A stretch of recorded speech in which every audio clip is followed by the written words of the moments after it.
Он передвигался по мраморному вестибюлю почти неслышно, толкая тележку для уборки и стараясь не привлекать внимания. В стеклянном небоскребе в центре Чикаго он был лишь фоном, частью интерьера между лифтами, сделками и холодным светом офисов. Его звали Майкл Хартсон, и никто не знал, что когда-то он был педагогом и отцом, пока жизнь не лишила его семьи и смысла. В этом здании работала глава крупной биотехнологической корпорации Эвелин Харпер, женщина с безупречной репутацией и миллиардами под контролем. После гибели мужа ее маленькая дочь Лили Харпер замкнулась в себе. Девочка перестала говорить, не подпускала к себе людей и вызывала страх даже у опытных специалистов. Няни уходили одна за другой, терапия не давала результатов, а отчеты становились все мрачнее.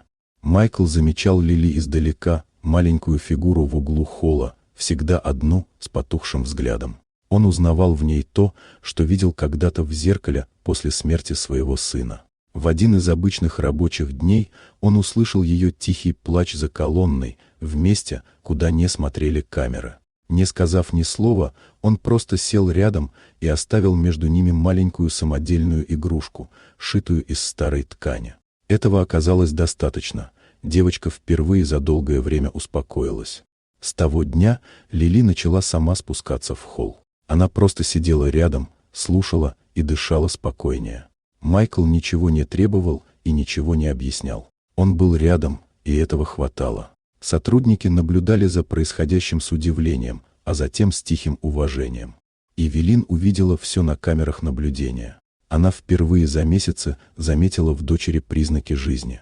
Проверив прошлое Майкла, она поняла, перед ней не случайный уборщик, а человек, переживший ту же утрату. Их связал не статус и не работа, а общий опыт боли. Когда слухи и давление извне усилились, а ситуацию попытались представить опасной, Эвелин сделала выбор в пользу человечности. Она открыто встала на защиту Майкла и позволила ему остаться рядом с Лили, не как специалисту, а как человеку, который понимает.